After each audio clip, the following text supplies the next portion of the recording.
Hello students. तो reflection और refraction के टॉपिक स्टडी करने के बाद आज जो हम नेक्स्ट टॉपिक स्टडी करेंगे लाइट चैप्टर में वो है स्फेरिकल मिरर्स।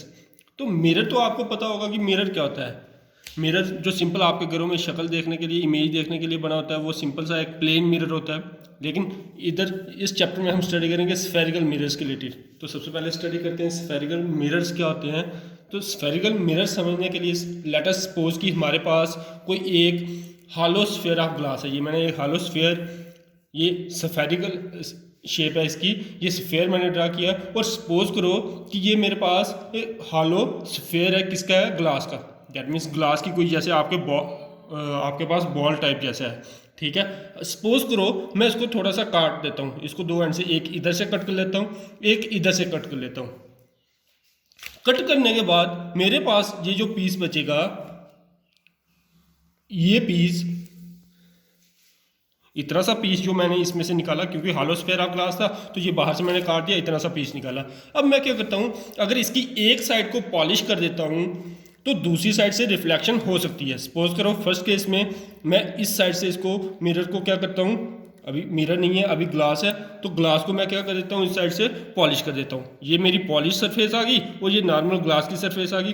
अब क्योंकि दूसरी वाली सरफेस इसकी पॉलिश्ड है तो इस वाली सरफेस से रिफ्लेक्शन अकर कर सकती है। रिफ्लेक्शन के केस में हमने पढ़ा था कि मिरर से रिफ्लेक्शन होती है। तो मिरर क्या होता है, जिसकी एक साइड सिंपल ग्लास की होती है और दूसरी साइड कैसी होती है, उसकी पॉलिश होती है। तो इस केस में देखो, इसकी एक साइड ग्लास की है और दूसरी साइड कैसी है, उसकी पॉलिश की हुई है, ठीक है। तो इस साइड क्या अकर कर सकती है, रिफ्लेक्शन अकर कर सकती है। इसलिए इस वाली सरफेस को हम इस केस में कौन सी सरफेस बोलेंगे, रिफ्लेक्टिंग सरफेस। रिफ्लेक्टिंग सरफेस क्यों, क्योंकि इस सरफेस से जो है वो रिफ्लेक्शन हो सकती है। और दूसरी इसकी जो पीछे वाली सरफेस है उसको हम बोलेंगे पॉलिश सरफेस है। एक तरीका ये था इससे रिफ्लेक्शन करवाने का।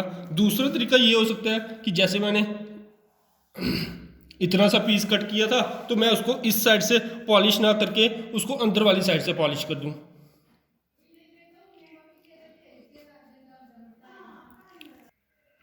तो अगर अंदर वाली साइड से इसको पॉलिश किया होगा तो दूसरी जो बाहर वाली साइड है इसकी, इस साइड से क्या रिफ्लेक्शन अकर कर सकती है। तो इसलिए इस केस में जो रिफ्लेक्टिंग सरफेस होगी वो बाहर वाली होगी। तो ये वाली सरफेस इसकी कौन सी साइड होगी, रिफ्लेक्टिंग सरफेस होगी। तो डिपेंडिंग अपॉन कि कौन सी साइड उसकी रिफ्लेक्टिंग सरफेस है, उसी के बेसिस पे हमारे पास स्फेरिकल मिरर्स भी दो टाइप के होते हैं। तो इसलिए इस टाइप के मिरर, कौन से टाइप के मिरर, जो हमने कहाँ से कट करके, एक हालो स्फीयर ऑफ ग्लास से कट करके ऐसे लगता है कि बनाए होते हैं, उन्हीं को हम बोलते हैं कौन से मिरर्स हैं, स्फेरिकल मिरर्स। तो सबसे पहले डेफिनेशन देखते हैं स्फेरिकल मिरर की। डेफिनेशन क्या है, तो इट इज़ अ मिरर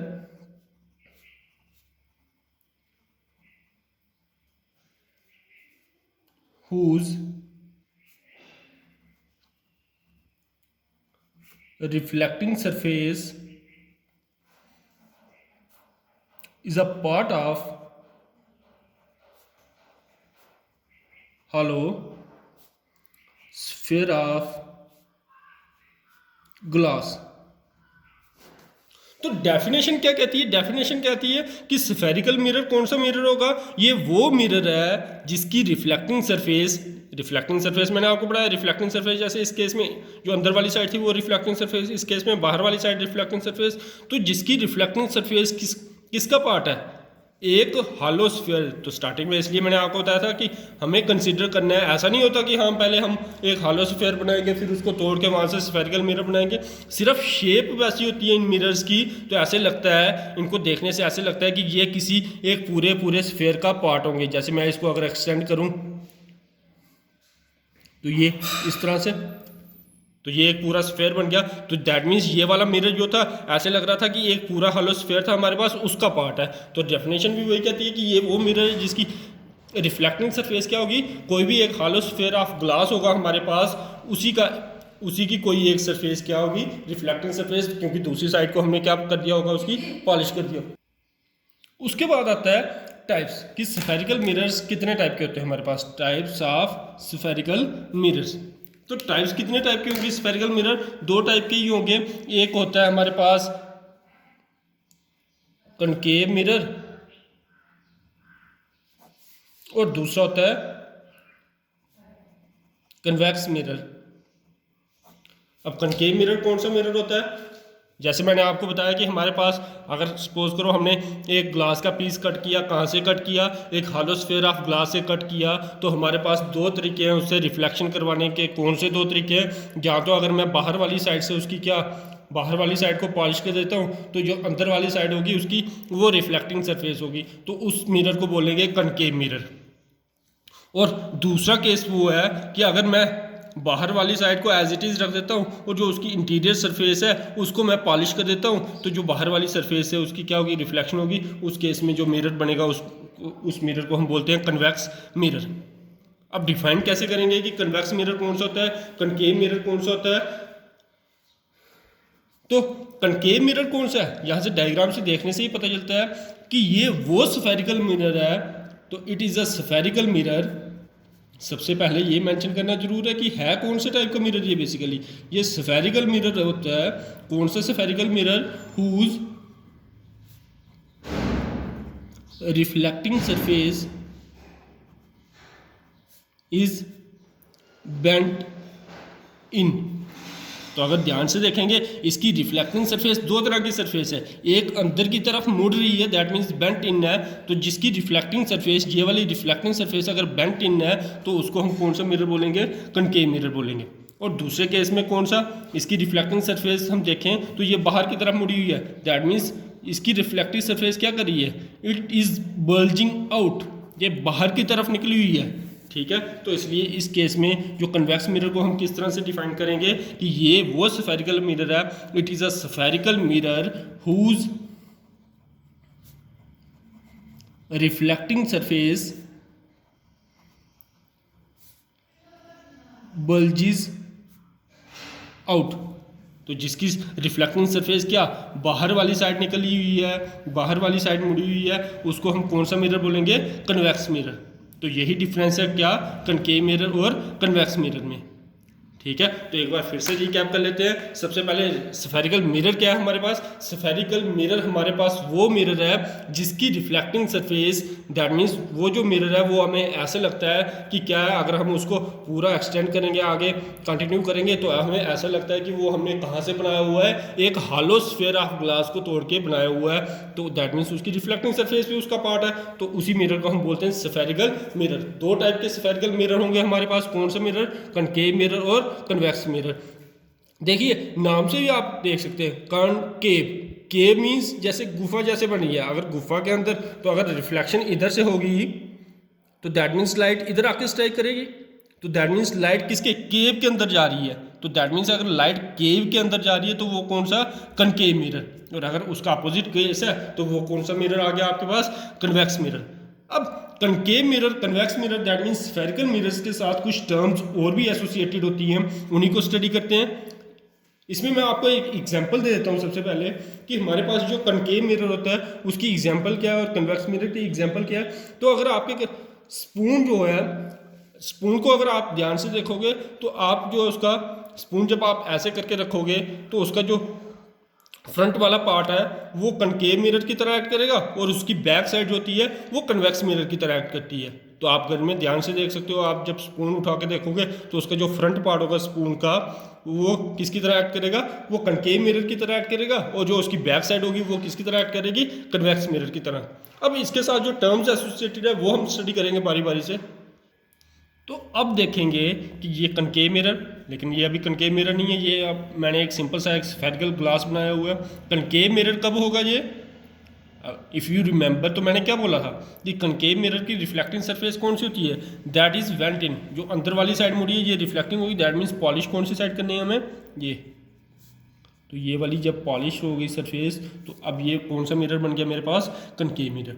ऐसे ही कन्वेक्स मिरर, अब इसकी कौन सी साइड हम पॉलिश करेंगे? कन्वेक्स मिरर की अगर आपको डेफिनेशन याद है तो मैंने क्या बताया था आपको कि कन्वेक्स मिरर कौन सा मिरर होता है? जिसकी रिफ्लेक्टिंग सरफेस क्या होती है? बल्जिज आउट। तो ये जो बाहर वाली साइड सरफेस है ये कौन सी होगी? इसकी रिफ्लेक्टिंग सरफेस होगी। तो पॉलिश कौन सी? अंदर वाली साइड करनी है हमें। तो ये आ गया कन्वेक्स मिरर और कनकेव मिरर। अब सबसे पहले डेफिनेशन आती है सेंटर ऑफ कर्वेचर। तो दोनों को एक साथ लेके हम स्टडी करते हैं। सेंटर ऑफ कर्वेचर क्या होता है, मैंने आपको ऑलरेडी बताया कि ये जो हमारे पास स्फेरिकल मिरर होते हैं, चाहे कनकेव मिरर होगा, कन्वेक्स मिरर होता है, ऐसे लगता है कि ये हमने कहाँ से निकाले हुए हैं, एक हॉलो स्फीयर ऑफ ग्लास से निकाले हुए हैं। तो मैं अगर इसी को एक्सटेंड करूँ तो इसको एक्सटेंड करने से क्या लगता है,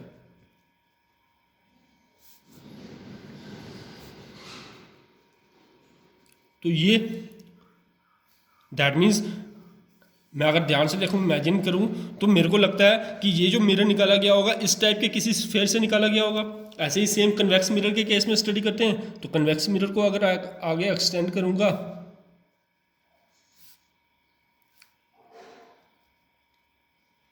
तो थोड़ा ये पेज के बाहर जा रहा है, थोड़ा समझाने के लिए इस तरह से इसको कर देता हूँ। तो अगर मैं कन्वेक्स मिरर के केस में देखूं तो अगर मैं उसको एक्सटेंड करूं तो मेरे को लगता है कि ये हाँ कोई इस टाइप का स्फीयर रहा होगा, हॉलो स्फीयर ऑफ ग्लास, उसमें से इसको एक्सट्रैक्ट करा गया होगा। तो बेसिकली सेंटर ऑफ कर्वेचर क्या होगा, जो इस हॉलो स्फीयर ऑफ ग्लास का सेंटर पॉइंट होगा। किसका सेंटर पॉइंट, जो इस पूरे हॉलो स्फीयर ऑफ ग्लास का क्या सेंटर पॉइंट है। कौन सा हॉलो स्फीयर ऑफ ग्लास, जिसका हमने मिरर बनाया हुआ है, वही हॉलो स्फीयर ऑफ ग्लास, उसका जो सेंटर पॉइंट होगा उसी को हम क्या बोलते हैं, सेंटर ऑफ कर्वेचर। तो सेंटर ऑफ कर्वेचर को हम डिनोट करते हैं सी से। तो सेंटर ऑफ कर्वेचर को हम क्या डिफाइन करेंगे, तो ये सेंटर ऑफ कर्वेचर क्या होता है, it is a centre of, किसका सेंटर है, ये किसका सेंटर है, हॉलो स्फीयर ऑफ ग्लास का, है ना। अगर हमने हॉलो स्फीयर बनाया पूरा, हॉलो स्फीयर ऑफ ग्लास, लेकिन कौन सा हॉलो स्फीयर, ऐसे ही कोई भी हॉलो स्फीयर थोड़ी, जिसका हमने मिरर बनाया हुआ है, sphere of glass of which mirror is a part. तो बस इतनी सी डेफिनेशन थी। किसकी डेफिनेशन थी ये, सेंटर ऑफ कर्वेचर की। तो सेंटर ऑफ कर्वेचर क्या होता है, सेंटर ऑफ कर्वेचर किसका सेंटर होगा, उस हॉलो स्फीयर ऑफ ग्लास का सेंटर होगा जिसका हमने क्या बनाया हुआ है, जिसका हमने मिरर बनाया हुआ है ना। तो उसी का सेंटर जो होगा उसको हम क्या बोलेंगे, centre of curvature, and that centre of curvature is denoted by C. अब एक चीज और ध्यान देने लायक है इसमें, क्या वो ध्यान देने लायक है, अब देखो मेरा ये जो कनकेव मिरर है ये कौन सी साइड है, ये मेरा मिरर है, कन्वेक्स मिरर इस साइड है। तो अगर मैं ध्यान से देखूं तो फ्रंट और बैक साइड कौन सी होगी, कनकेव मिरर में ये फ्रंट है, यहाँ से रिफ्लेक्शन होगी, वो फ्रंट जो पॉलिश्ड है वो बैक साइड, ठीक है। तो जो सेंटर ऑफ कर्वेचर देखो कनकेव मिरर में कहाँ लाई कर रहा है, सेंटर ऑफ कर्वेचर मिरर के फ्रंट में। और अगर ध्यान से देखें तो कन्वेक्स मिरर का सेंटर ऑफ कर्वेचर कहाँ पे होगा, ये कहीं इधर इस हॉलो स्फीयर ऑफ ग्लास का सेंटर होना था। तो हॉलो स्फीयर, ये जो हॉलो स्फीयर ऑफ ग्लास है इसका सेंटर कहीं इधर निकलता, इसको मैंने सी से डिनोट कर लिया। अब इस केस में सेंटर ऑफ कर्वेचर कहाँ पे लाई कर रहा है, ये इसका फ्रंट पार्ट है, ये इसका बैक पार्ट है। तो ये डिफरेंस है कि कनकेव मिरर में सेंटर ऑफ कर्वेचर कहाँ पे लाई करता है, फ्रंट में लाई करता है, और कन्वेक्स मिरर में कहाँ लाई करता है, it lies behind the mirror. तो ये आपको डिफरेंस पता होना चाहिए। कनकेव मिरर और कन्वेक्स मिरर में एक डिफरेंस ये आ गया कि उसका सेंटर ऑफ कर्वेचर कहाँ पे लाई करता है, कनकेव का लाई करता है मिरर के फ्रंट में, जबकि कन्वेक्स का लाई करता है मिरर के बिहाइंड, ठीक है। नेक्स्ट आता है हमारे पास, पोल भी पड़ेगा, उससे पहले मैं आपको बता देता हूं radius of curvature.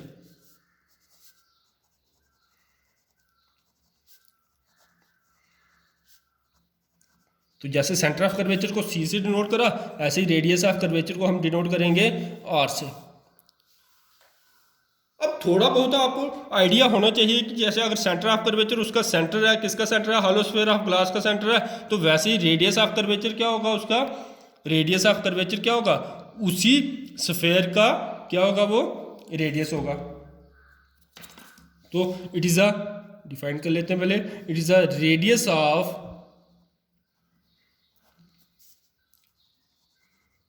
Hollow sphere of glass of which mirror is a part, ठीक है।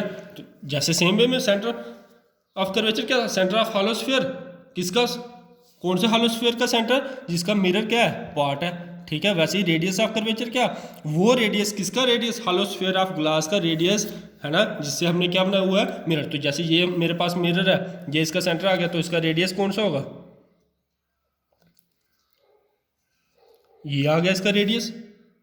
तो ये आ गया, सी से लेके इस पॉइंट तक जो डिस्टेंस होगा उसको मैं बोलूँगा क्या है, ये रेडियस ऑफ कर्वेचर। वैसे ही सेम वे में इधर भी जो सेंटर ऑफ कर्वेचर से मिरर तक का डिस्टेंस है उसको मैं क्या बोलूँगा, रेडियस ऑफ कर्वेचर, और उसको मैंने बोला किससे डिनोट करते हैं, आर से। ठीक है, मैंने तो आपको सिंपली डिफाइन किया कि ये किसका रेडियस है, उस हॉलो स्फीयर ऑफ ग्लास का। देखो रेडियस तो आपको पता होगा, रेडियस हम इधर भी ले सकते हैं, इधर भी ले सकते हैं, क्योंकि मिरर हमारे जो कंसर्निंग मिरर था वो इधर था, तो मैंने इसलिए रेडियस इधर लिया, है ना। तो रेडियस ऑफ कर्वेचर क्या है, radius of hollow sphere of glass, है ना, इस हॉलो स्फीयर ऑफ ग्लास का रेडियस, है ना। लेकिन कौन सा हॉलो स्फीयर ऑफ ग्लास, जिससे हमने क्या बनाया हुआ है, मिरर। तो इस केस में वही आ गया, है ना।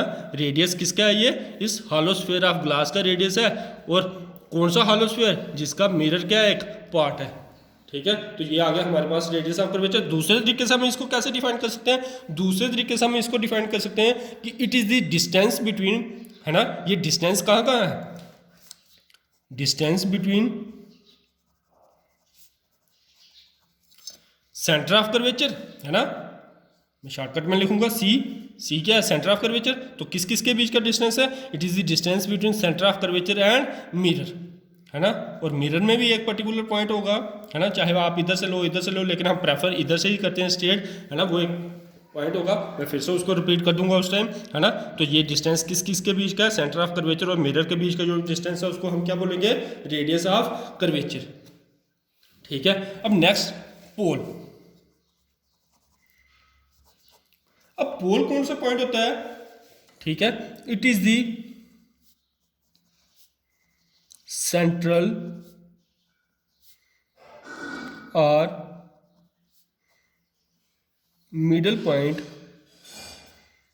ऑफ अ मिरर, और इसको हम डिनोट करते हैं पोल पी से। तो डिनोट किससे करेंगे, पोल को पी से, it is denoted by point P. ठीक है, अब देखो ध्यान से देखो डेफिनेशन फिर से, इट इज सेंट्रल और middle point of a mirror. Centre या मिरर पॉइंट किसका है, मिरर का। तो मिरर कौन सा है हमारा, ये मिरर है, तो इसका सेंटर पॉइंट कहाँ पे होगा, कहीं इधर ही होगा, तो इसको मैं डिनोट कर दूंगा पी से। जैसे ये मेरे पास मिरर है, तो इसका सेंटर पॉइंट कहीं, इस मिरर का सेंटर कहाँ पे है, इधर, तो ये आ गया मेरे पास पोल पी। अब क्या फर्क है, सेंटर ऑफ कर्वेचर, जो सेंटर ऑफ कर्वेचर था वो किसका सेंटर था, वो सेंटर था पूरे पूरे हॉलो स्फीयर ऑफ ग्लास का। लेकिन पोल जो है ये भी सेंटर है, लेकिन ये किसका सेंटर है, ये सेंटर है सिर्फ किसका, मिरर का। तो यही डिफरेंस है सेंटर ऑफ कर्वेचर और किसमें, पोल में। तो पोल को मैंने डिनोट कर दिया किससे, पी से। अभी मैंने आपसे बात की थी कि ये रेडियस ऑफ कर्वेचर, ये किसके बीच का डिस्टेंस था, between centre of curvature and mirror. और मिरर पे कौन सा पॉइंट, टू बी पर्टिकुलर अगर मैं बात करूं तो पोल। तो अब मैं आपको बता सकता हूं इधर कि ये distance between C and P of mirror, है ना। दैट मीन्स जो सेंटर ऑफ कर्वेचर क्या है, सेंटर, है ना, और पोल कहाँ पे लाई कर है, मिरर के ऊपर। तो उन दोनों के बीच का जो डिस्टेंस होगा उसको मैं रेडियस ऑफ कर्वेचर बोल सकता हूँ। तो देखो एक नहीं अनेक तरीके हैं एक डेफिनेशन को डिफाइन करने के। ठीक है, देन नेक्स्ट मेरे पास डेफिनेशन आती है अपर्चर। तो अपर्चर क्या होता है, बेसिकली अपर्चर देखा जाए तो कैमरा के केस में आपने सुना होगा अपर्चर। तो बेसिकली ये क्या होता है, it is the size of the mirror. तो मिरर का ये जो साइज है कि यहां से लेके यहां तक मेरा मिरर है, तो इसका कितना साइज है उसको मैं बोलूंगा अपर्चर। इधर से लेके इधर तक कितना साइज है इसका, उसको मैं बोलूंगा अपर्चर। ठीक है, तो इसको हम दूसरे तरीके से और अच्छे तरीके से कैसे डिफाइन कर सकते हैं कि ये वो पार्ट होता है मिरर का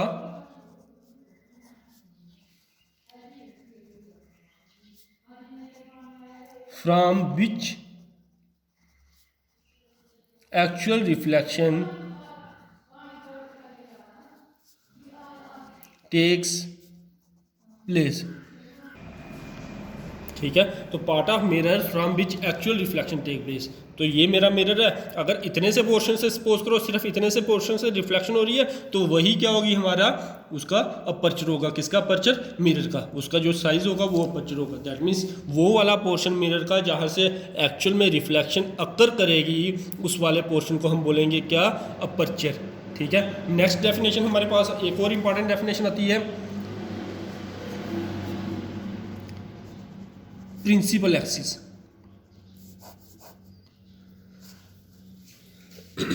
अब प्रिंसिपल एक्सिस क्या होती है? प्रिंसिपल एक्सिस हमारे पास एक स्ट्रेट लाइन होती है, तो it is a straight line which passes through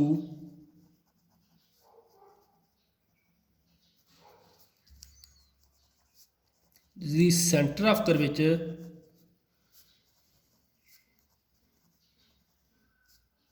and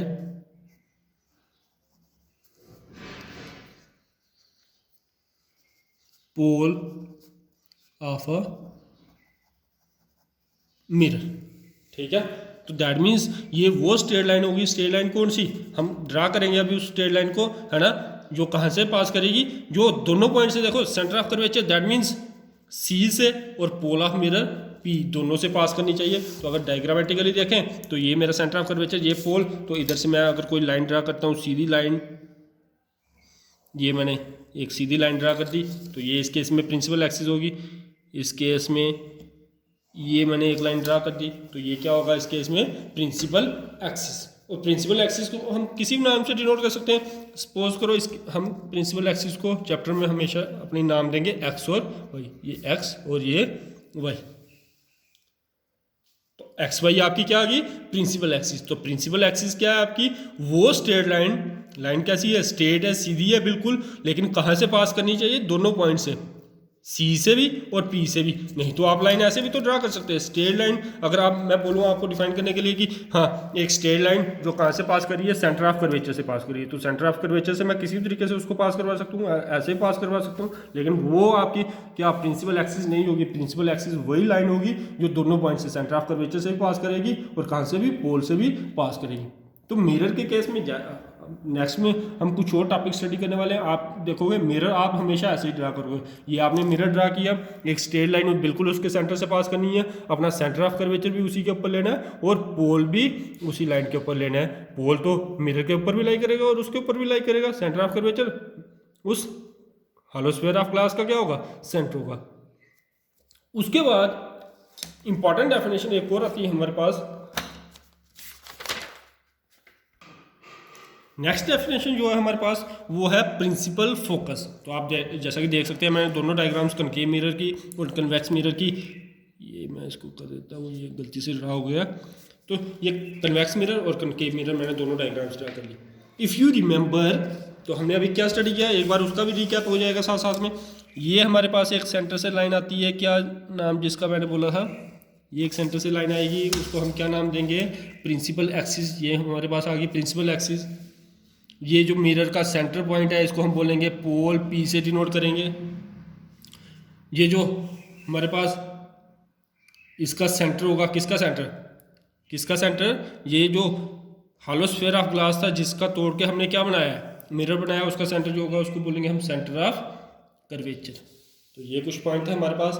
are हमें लिखने की जरूरत नहीं है क्योंकि आर क्या है? Radius of curvature. That means C और पी के बीच के जो डिस्टेंस है वो आर। ऐसे ही सेम वे में हम कहाँ भी बना लेते हैं,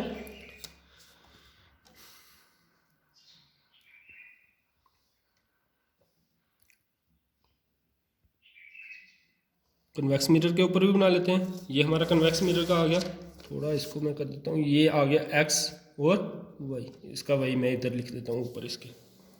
ठीक है। तो ये किसकी प्रिंसिपल एक्सिस आ गई हमारे पास? कन्वेक्स मिरर की।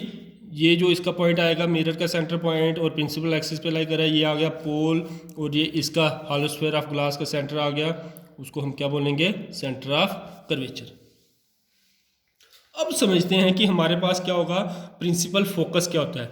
अब स्टार्टिंग में हमारे पास कौन सा कनकेव मिरर है। सपोज करो कनकेव मिरर के ऊपर लाइट पड़ती है और वो क्या करती है? रिफ्लेक्ट करती है। लेकिन रिफ्लेक्ट कहाँ से करेगी? ये जो उसकी इंटीरियर साइड है।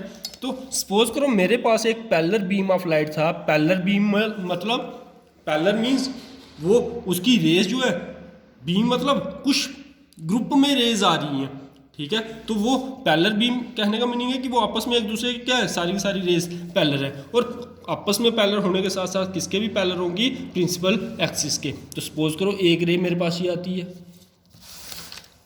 मैं 1 बाई 1 लेके चलूँगा कि एक रे अगर ऐसे आ रही है, तो जैसे ये रे आ रही थी कहाँ, किसको पैरेलल थी, प्रिंसिपल एक्सिस को पैरेलल थी, और जैसे ये रे मिरर को स्ट्राइक करी, आपको पता है ये रिफ्लेक्टिंग सरफेस है, तो इसके आर पार तो ये रे जा नहीं सकती क्योंकि इसकी बैक साइड क्या है, पॉलिश्ड है। तो ये क्या करेगी, रिफ्लेक्ट करेगी, और रिफ्लेक्शन कहाँ की तरफ करेगी, अगर आप देखो तो इस साइड तो ये जा नहीं सकती, ये रिफ्लेक्शन कौन सी साइड करेगी, इस साइड आएगी कहीं, इस साइड ऐसे आएगी कहीं, ये इस तरह से। तो मैंने जैसे चैप्टर स्टार्ट करने से पहले भी आपको बताया था कि जो लाइट रे की डायरेक्शन शो करना भी इंपॉर्टेंट है। तो रे इधर से आई, इसको स्ट्राइक करने के बाद कौन सी साइड गई, इस साइड गई।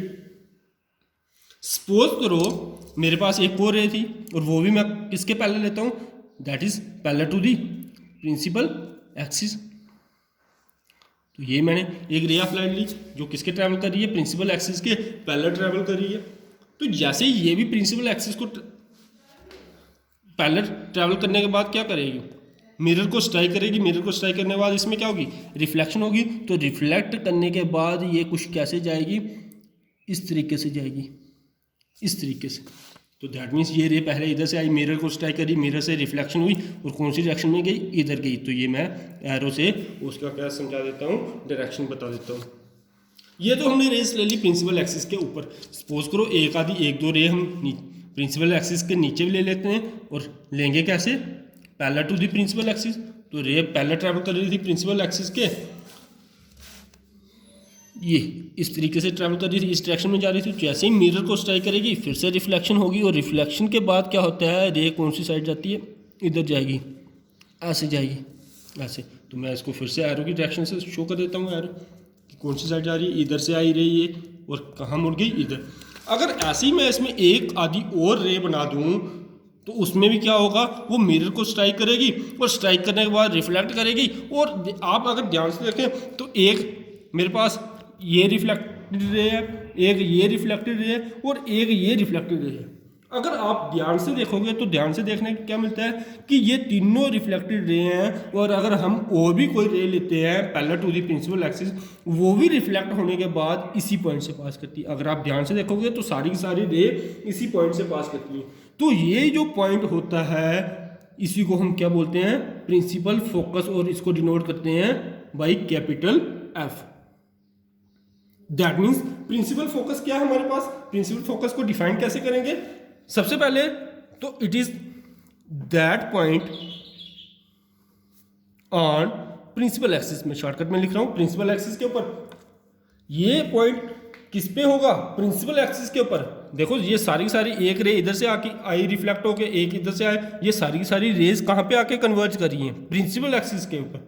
ऐसा नहीं है कि ये कन्वर्ज करेंगी, कहीं और भी कन्वर्ज कर सकती हैं। अगर रेज पैरेलल है तो वो आके कहाँ पे ही कन्वर्ज करेंगी, प्रिंसिपल एक्सिस के ऊपर ही। लेकिन कंडीशन क्या होनी चाहिए, वो पैरेलल होनी चाहिए, किसके पैरेलल होनी चाहिए, टू दी प्रिंसिपल एक्सिस। अगर पैरेलल है प्रिंसिपल एक्सिस के ऊपर तो रिफ्लेक्ट करने के बाद कहाँ पे कन्वर्ज करेंगी, प्रिंसिपल एक्सिस के ऊपर। तो दैट मीन्स ये पॉइंट कहाँ पे होगा, प्रिंसिपल एक्सिस पे ऊपर होगा। और कौन सा पॉइंट होगा, eight which a beam of light initially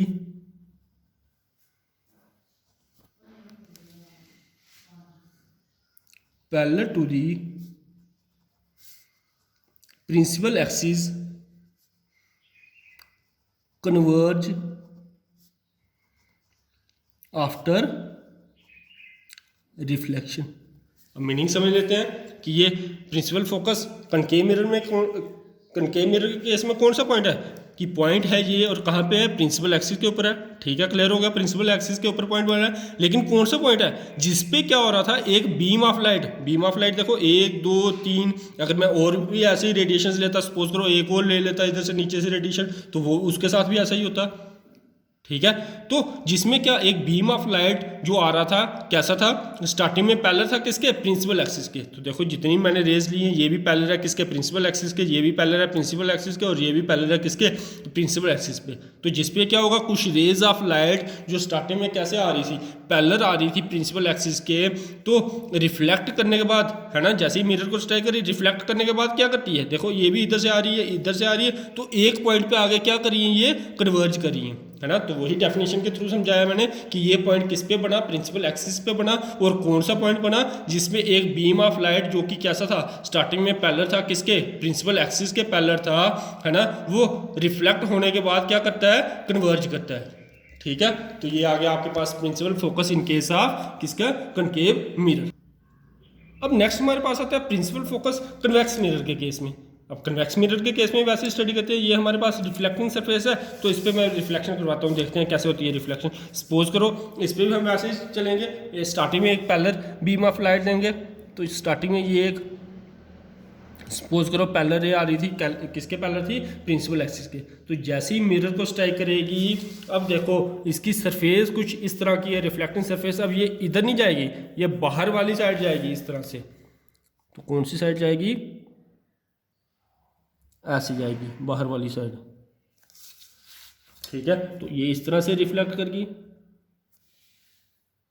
suppose करो मैं एक और पैरेलल रे लेता हूँ लाइट की, किसके पैरेलल लेता हूँ, प्रिंसिपल एक्सिस के पैरेलल लेता हूँ, और जैसे ही वो भी मिरर को स्ट्राइक करेगी, तो मिरर को स्ट्राइक करने के बाद देखो इसकी शेप ही कुछ इस तरह से है, तो ये भी कौन सी साइड जाएगी,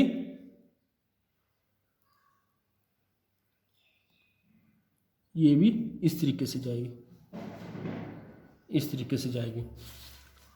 ठीक है, अब ये इधर अंदर की साइड नहीं आएगी रिफ्लेक्ट होने के बाद, ये इधर जा रही है। सपोज करो वैसे ही एक नीचे से भी ले लेते हैं रेडिएशन, रे ऑफ लाइट।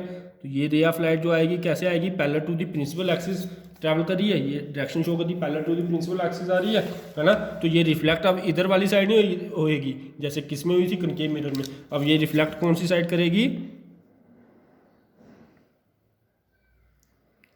इस साइड करेगी, ऐसे